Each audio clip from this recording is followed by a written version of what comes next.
Wah, wah, wah, is all I heard. You know how adults talk in the Charlie Brown movies. Yes, my hearing went off 5 minutes ago. Now the sounds I heard began to be drowned out by a roar as the blood rushed to my ears in intense anger. I felt my knuckles turn white as I began to clench my fists on the table. Looking at my wife's face, I saw her lips moving as she tried to explain what she had just told me, but I was no longer listening to her. 15 minutes earlier, I just walked in the door after returning home from work on Friday night. I was looking forward to having a beer and winding down so I could start enjoying the weekend with my wife. Well, you know what they say about best laid plans. I actually got the beer. My wife put it on the kitchen table when I walked in the door. As for the rest of my plan, not so much.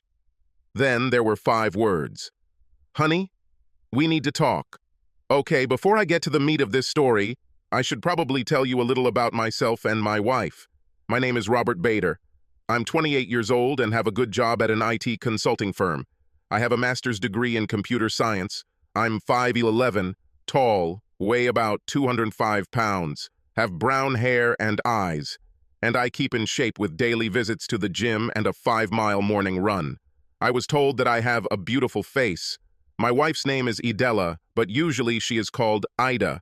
She's 2 years younger than me, 5'5", curvy but fit. She goes to the gym about 3 times a week. She has blonde hair just below her shoulders, blue eyes, toned legs, and an ass to die for, a small waist, and 34D breasts. Yes, the face is also very beautiful. We met at a party in college. At that time, her name was Idella Masters. She was finishing her bachelor's degree in accounting while I was already a year into my master's degree. We hit it off from the start and dated until the end of college. We got married about a year after graduating from high school. I should mention that sometimes she forgot to fully consider all the consequences of some of her decisions. This was especially true if there was something she truly believed in and wanted. Case in point, she had something of a feminist in her, so she didn't want to just blindly take my name when we got married. She insisted that she wanted to write one of those ridiculous hyphenated last names. You know, where it's her maiden name and then a hyphen before her husband's last name. Something like Scott Pruitt or Rodham Clinton. You get the idea. Whenever I tried to discuss this with her and tell her what an extremely bad idea it was, she would get defensive and accuse me of being misogynistic and trying to take away her identity. She remembered other women who had done this and were very successful. She talked about several of her friends who did this without any problems. She ranted endlessly about how the patriarchy forces women to take their husbands' last names in order to subjugate women. I tried to explain that this is not the case here. I had no intention of trying to subdue her. Finally, I just sat her down, hyphenated her last name, and made her read it 5 times. Then, if she still wanted to use that name, I wouldn't mind anymore. Ida Masters Bader. The idea was suddenly dropped, and she changed her maiden name to my last name. I told you she's a natural blonde, didn't I? So we've been married for almost 5 years. We didn't have children yet, but we started working on it. We talked about getting her pregnant on our 5th anniversary, which was just over 2 months away. She has problems with a pill, so we always used condoms when we had sex. Our plan was that on the night of our 5th anniversary, we would go without condoms for the first time. This will be a special night for us. So this takes us back to the beginning of this sad story. With a beer in my hand, sitting across the table from my wife, I heard 5 terrible words and my rage grew. I just want to try something a little different for a month or so before we have kids. I need to get rid of all this before I settle down and become a mother. Ida tried to explain. So let's see if I understood everything correctly. Do you want to date other guys while married to me? Do you want to party and sleep with other guys, completely breaking your vows to leave everyone else? And you want me to be okay with that? Are you crazy? I almost shouted the last phrase. Look, it's only for a month or so. I need to sow the last of the oats before we can have our special 5th anniversary party as planned. Once this little outbreak is over, I can settle down and be a loving, faithful wife for the rest of my life. Not just no, but hell no. Robert, I have already made my decision. This is what I need to do. I'm not asking for your permission. I'm just letting you know in advance so I don't cheat on you. Seriously? How can I have sex with other guys without cheating on me? It's not treason if you know about it, and it's open. It's only cheating if I try to hide it and run behind your back. This is not the case here. That's why I'm telling you this in advance, before it happens. Besides, it won't be every night. It will probably only be Friday or Saturday night, and I'll be heading home in the morning. We'll still make love a few nights a week, and I'll make sure to clean up before I get home from our dates. You'll never have to worry about sloppy seconds. Oh, I'm sure I'll never have to worry about sloppy seconds because I won't touch you after you go on one of your first dates. Where did all this nonsense you spew come from? What in the name of all that is wholly planted this idiotic idea in your head? I was pretty sure I knew where it came from, but I thought I'd ask anyway. Well, I talked to Susie about our plan to start a family. Susie! Certainly. You mean your 4-time divorced colleague, Susie? The same Susie who cheated on all 4 of her ex-husbands? Do you seriously take marriage advice from her? Well, she said I really needed to get everything out of my head before we started a family. That way, I could really relax and be a great mom and faithful wife without regretting anything I may have missed out on. She also suggested that this experience with other guys would help in our own lovemaking by teaching me some new ways to please you. This can open the door to an even better sex life. She was delighted. Well, it was pretty obvious that she was going to go through with it no matter what I said. I tried several more arguments, but was shot down each time. Okay, it's time to bring out the big guns. It's obvious that you're going to go through with this regardless of my wishes. So when are you planning your first date? I don't actually have a date yet, but Susie and I are planning to go to a club tomorrow night. Okay, but I warn you that if you try to bring anyone here, it will end very badly. Oh, I would never disrespect you like that. No, we'll either go to his house, his hotel room, or maybe go back to Susie's. Fine. I am in no way giving such permission, and I will not agree to any of it, but it is clear that my opinion has nothing to do with your decision. In that case, I won't touch you while this is happening. Also, keep in mind that this could have drastic consequences for our relationship. There may not be a place for you here when you decide to return. What do you mean, when I decide to return? I told you I'm not going anywhere. It's only 1 or 2 nights a week. The rest of the time we will be together. No, I won't allow this. If you're adamant about it, you'll leave to do it. I don't care where you go, but you won't live here while you're dating and fornicating with other guys. Do not be silly. This is my home too. You can't just kick me out. Can. Don't you remember that this house actually belongs to my parents? They gave it to me just before we got married. This is my home. Maybe you should move in with Susie. It was cold the rest of the night, and the next day, she tried to get me to sleep in the other bedroom, but I insisted that the bed was as much mine as it was hers, and I was going to sleep there. If she doesn't want to sleep in the same bed with me, she can sleep somewhere else. We pretty much avoided each other the next day. Around 8 o'clock, Ida came downstairs in her LBD stockings and garter belt. No, I couldn't see the garter belt or the top of the stockings, but I recognized that look. And 4-inch heels. Her hair was styled, and she was wearing night on the town, makeup and jewelry. The only thing she had in her hands was a small clutch. Have you forgotten anything? No. I have my phone, wallet, and ID. I think that's all I need. What about suitcases, clothes, cosmetics, toiletries, and so on? I'm only leaving for the night. Why do I need all this? I'll be back before morning. Not really. As soon as you walk out the door, I'll change the locks. I told you that you won't live here as long as you insist on this nonsense. Do not be silly. I know you love me enough to let me do this. Well, obviously you don't love me enough not to do that. If you walk out this door, you won't come back in again. Just as she was about to answer, a car horn sounded from the driveway. This is Susie. I have to go, but we'll talk when I get home. What she didn't know was that I had installed several hidden apps on her phone while she was getting ready in the bathroom.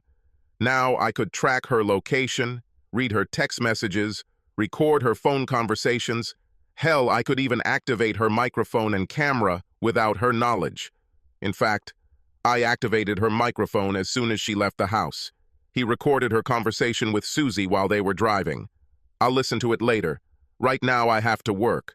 First order to replace door locks with new ones I purchased earlier in the day. Then he took her car out of the garage, reprogrammed the garage door opener, and removed the remote control. Third, I packed all her clothes, toiletries, and cosmetics in boxes that I bought in advance. 2 hours later, I loaded all her things into the car. Now it's time to listen to her conversation with Susie. God, he's mad. Well, I warned you about this. He will be angry for a week or so, but it will pass. Just make sure you really blow his mind over the next few days. Once he sees how much better the sex is, he will begin to accept the situation. Guys are like dogs. You can get away with anything if you reward them properly. Correct use of women's tricks will correct their attitude towards what you want. Yeah, I just hope this guy you're setting me up with doesn't leave me too upset to have the energy to have good sex with Rob tomorrow night. Just make sure you take a good soak in the bath tomorrow. This should relieve any pain. Now take off your panties and leave them in the car. You won't need them today. To take them off, you first had to put them on. Oh, you little slut. They both laughed. I guess I should describe Susie. She is a 5'4" sexy dynamo. She's got long, fiery red hair all the way down to her ass, emerald green eyes, an angelic face, 38 DD breasts, an ass sculpted by about 1,000,000 thrusts, a tiny waist, and the morals of a street cat drawn to ecstasy. All 4 of her marriages ended in divorce due to her infidelity. This was impressive because she was only 26 years old. Seriously, who gets divorced 4 times before turning 30? No, I never clicked on it. But it wasn't for lack of opportunity. She made it more than clear that I would be welcome in her bed anytime I wanted. I should also mention that this wasn't the first time she tried to talk Ida into doing something phenomenally stupid. Usually these tended to be attempts to involve us in some sort of threesome or more with her. So far, I have managed to avoid this. I listened a little more until they arrived at the club. Trying to listen to anything in a club was a hopeless endeavor. There was simply too much noise to hear any conversations. Instead, I started doing online banking by monitoring her GPS location. I withdrew half the money from the checking account, paid off and canceled our joint credit cards, transferred all of our savings to an offshore account. I opened a couple of years ago and transferred about 70% of our investments to a separate account in my name only. I noticed that the GPS on Ida's phone was moving, so I opened the microphone on it again. Of course, Ida spoke, and I heard an unfamiliar male voice talking to her. Oh, my phone is ringing. Rustling. Hi, Susie. How are you? Hello, girl. Did you leave with that guy you danced with? Yes. We're going back to your house for some alone time. I hope you don't mind us using the spare bedroom for an hour or so. No problem, baby. I'll probably be there soon with his friend. Let's have some fun. I hope. I'll need to take a shower after we're done so I can go home later. I thought so. I put some shampoo and body wash in the spare bathroom for you. Thank you. See you later. By this time, I turned on her camera to see if I could get a look at the guy she was with. I only caught a glimpse of it as she put the phone back in its place. It didn't make much of an impression on me. All I could tell was that he looked like he was about 30 years old, black hair that's thinning, and judging by his height when he sat, he was a little shorter than me.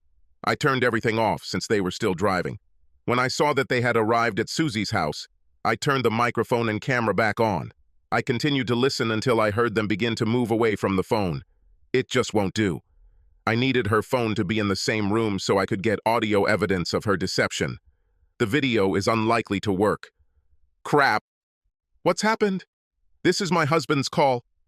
And what? Don't pay any attention to it. I cannot. I'll talk briefly and get rid of him. Hi, darling. How are you? Where are you, Ida? I'm at Susie's. We'll just relax a little and then she'll take me home. I'll be back in a couple of hours. We just put on a film. Fine. I just wanted to make sure you didn't end up in a bad situation. I'm fine. Stop worrying. See you in a couple of hours. Fine. Goodbye. She must have had too much to drink because she didn't even notice that I didn't use any kind words or tell her I loved her when I hung up. She also didn't understand that I said goodbye at the end. By some miracle, she took the phone with her into the bedroom. I think it was because she was walking there when she was talking to me. Better yet, she placed it on the nightstand, leaning it against the lamp. The camera had a pretty good view of most of the bed. I'm pretty sure I'll never be able to use this in court. But at the time, I didn't really care. I watched enough of the video to be sure they were actually having sex, then minimized the window and continued recording. Well, if she decided to go out and have sex with other guys, I saw no reason to just sit at home and get blue balls, waiting for her to come back. You know the old saying, goose, goose, and all that crap. Fuck her shit. I'm gonna go to have fun. In a similar way. Moreover, I'm going to rub it in her face. She, naturally, did not return home. She had to stay with Susie. I spent the rest of the weekend doing projects around the house and working on an old truck. I have a 1972 GMC pickup that I bought on the cheap a few years ago. I've been working on this for a while now. I installed a built 350 engine, replaced the old 3-speed manual transmission with a Borg-Warner Super T10 4-speed manual transmission, a 12-bolt rear differential, leather bucket seats, and matte black paint. All that was left was to finish installing the steel-braided lines to connect the engine to the fuel, radiator, and vacuum fittings. Work kept me distracted throughout the week. Plus, since I stopped communicating with Ida, I was able to finish the truck and get it ready for the road. I also visited a lawyer and began preparing divorce papers. There was really no way not to give her half of everything. The divorce laws in this state must have been written by hardcore feminists. Let's face it, if you're a man, you're screwed in your divorce. Women cheat. The poor innocent husband who was faithful and did nothing wrong ends up paying the adulteress to continue her philandering lifestyle. There's not much a guy can do to protect himself.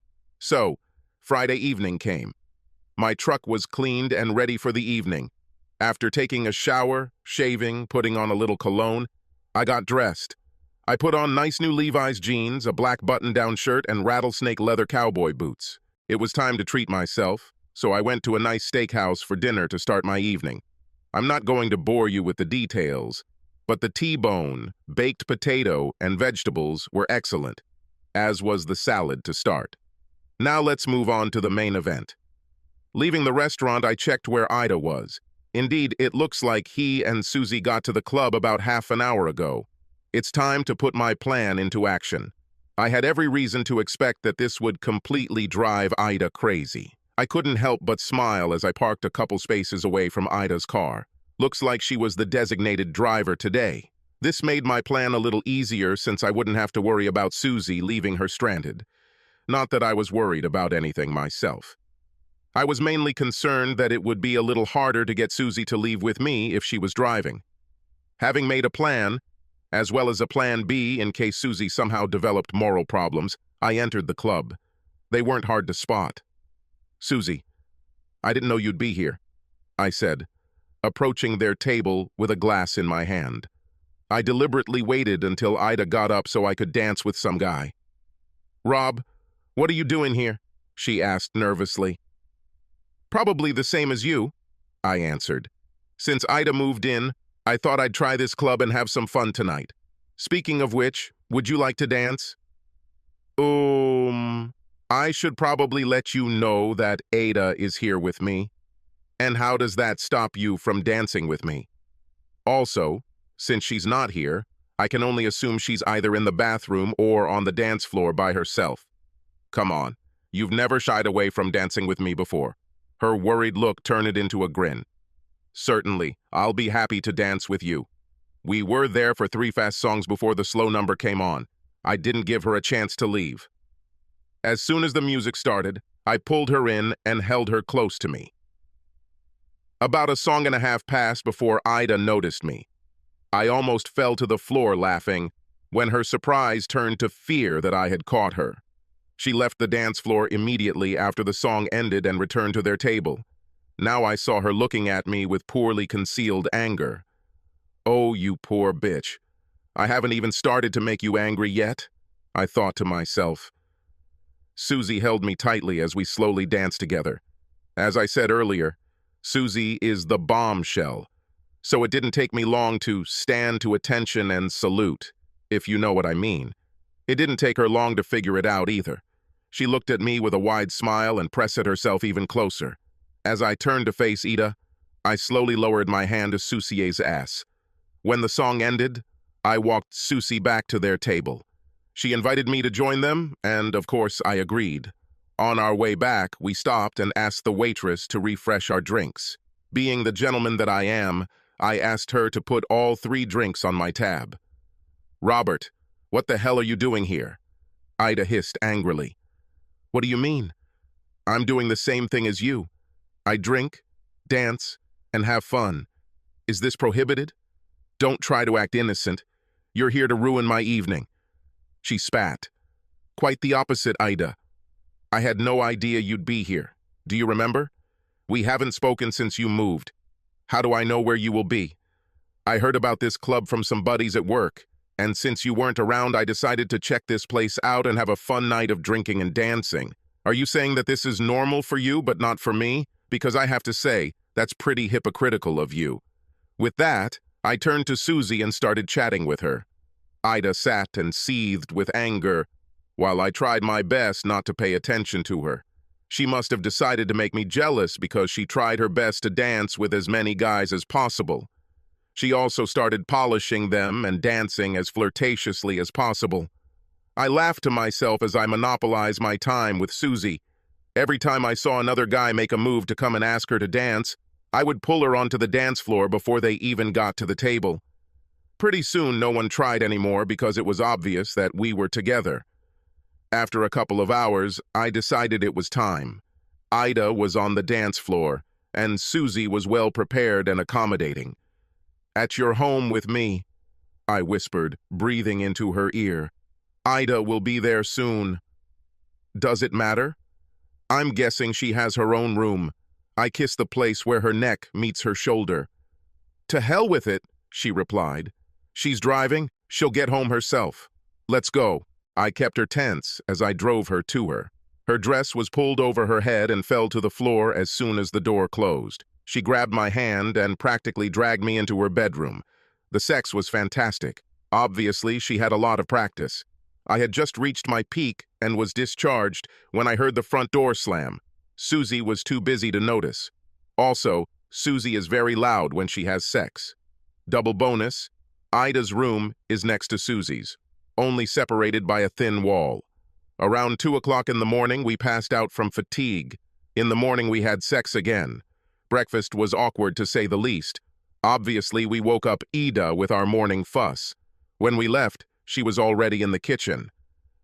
"Coffee?" Ida asked when I entered the kitchen. "Everything is fine. I will do it myself."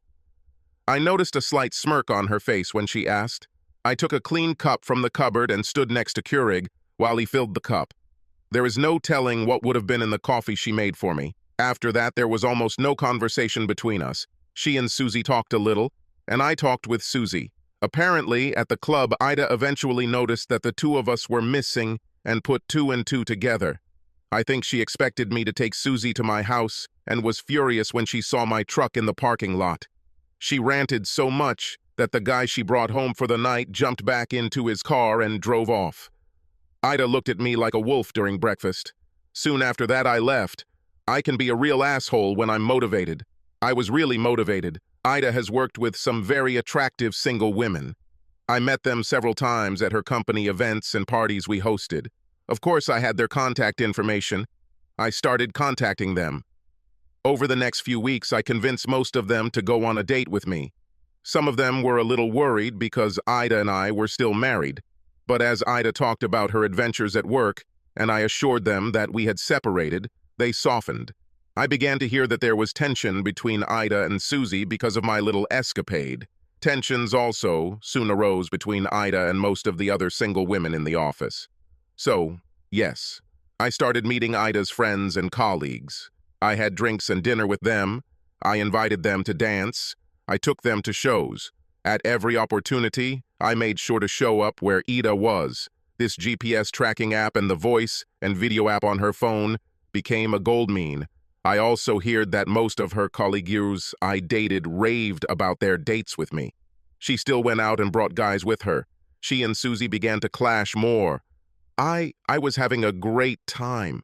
I went out had dinner, danced, and had sex. I also had fun listening to Ida rant. This is not how it was supposed to work. What do you mean? Said Susie. He was supposed to wait for me when I sowed my last wild oats and then greet me so we could start our family. He was not supposed to date or have sex with other women. Susie was also puzzled. Yes, I didn't expect it either, so what are you going to do? Well, now I had my fun, and none of the other guys could rock me like Rob. Also, our anniversary is coming up and we have a plan to start working on having a baby on the night of our anniversary.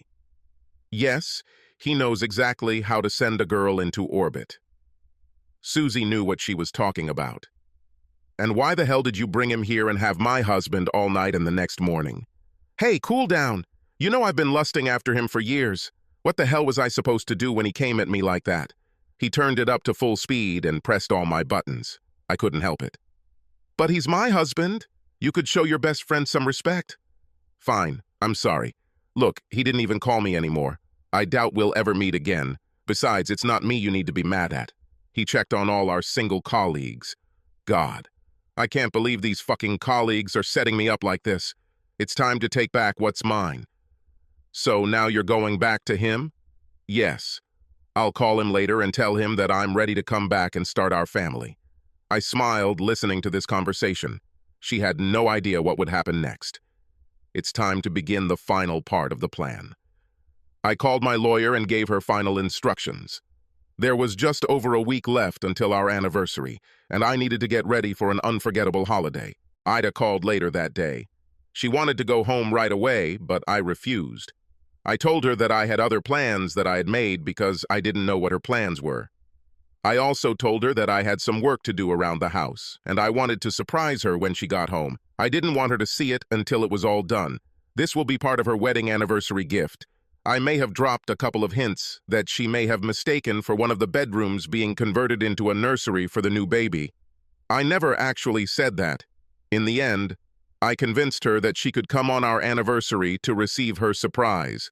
God, would she be surprised? All preparations had been made, and everything was completed. It was Saturday evening, and the anniversary party I had planned was in full swing. I had a BBQ and pool party to celebrate.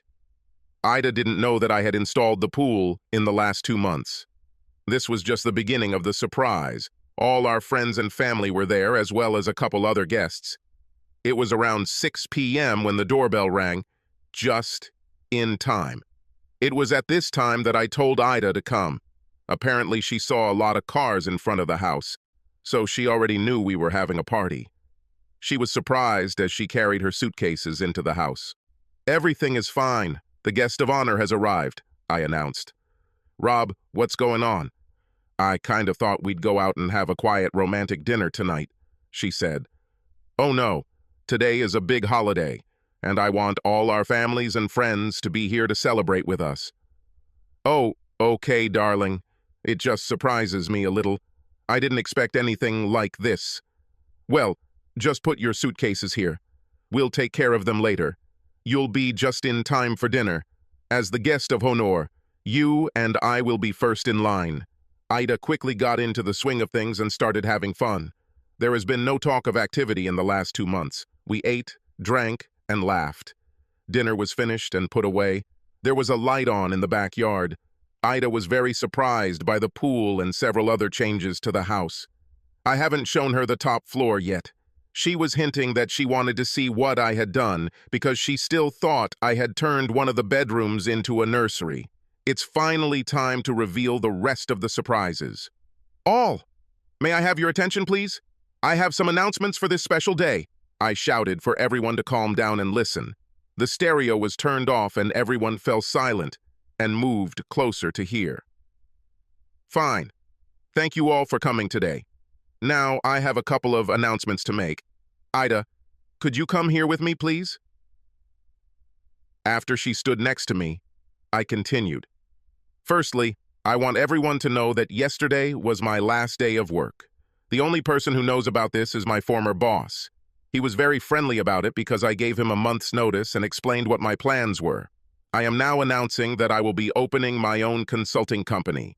This will allow me more freedom to spend time with my family.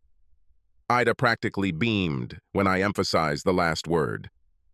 As you all know, today is Ida, and its 5th anniversary. What most of you don't know is that we plan to start our family on this day. Having said that, I want to give Ida a special anniversary gift to commemorate our relationship. With these words, I quietly took a couple of steps to the side and nodded to the red-haired woman at the end of the group. She nodded in response and moved forward. "Idella Bader, you've been served," said the woman. "What most of you don't know," I continued. 2 months ago, Ida told me that she was going to date and sleep with other men. She didn't ask if I agreed with this. She left me no choice. She just told me that she was going to do it and that there was nothing I could do about it. For the past 2 months, she had been living with her friend and taking different men to her home to have sex with them. This is something I simply will not put up with.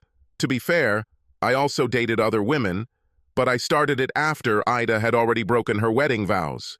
"No!" Ida screamed.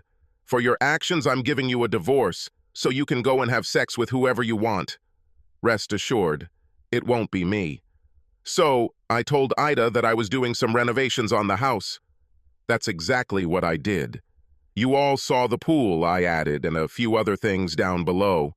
I also repainted the master bedroom and installed a new, larger shower, as well as a jacuzzi tub in the master bath. I also ripped out the wall between the 2 smaller spare bedrooms to expand them into one large bedroom with its own bathroom. I did this for a very specific reason. As I was saying this, the same red-haired woman and a 10-year-old red-haired girl were walking towards me. I want you all to meet my lawyer, Tara O'Reilly, and her daughter, Simone. Tara is also a single mother.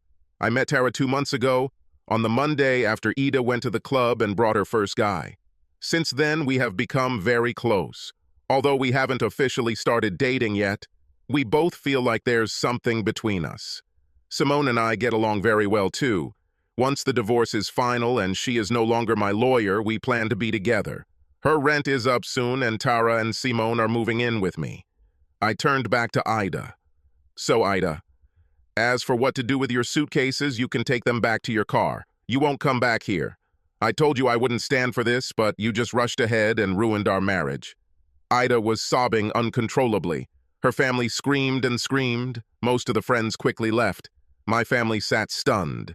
Tara and Simone quietly went upstairs and disappeared from view. They were prepared for this reaction and agreed when I asked them if they would be okay with it. To be honest, Tara and I didn't even kiss. True, we went out to dinner and I spent a few evenings with her and Simone at their apartment, but we agreed to put everything else on hold until my divorce was final. She divorced her husband 5 years ago because she caught him cheating. She left the house several times after that but never felt the spark. In the end, everyone finally left. I don't know where Ida went. That same day, I deleted all the spy apps I had on it. I no longer cared what she was doing. Would it have been better to handle this differently? Maybe. Maybe I shouldn't have brought Tara and especially Simone into this.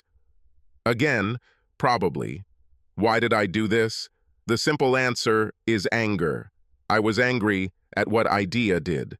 I also wanted to make sure everyone knew that Ida ruined our marriage with her selfishness.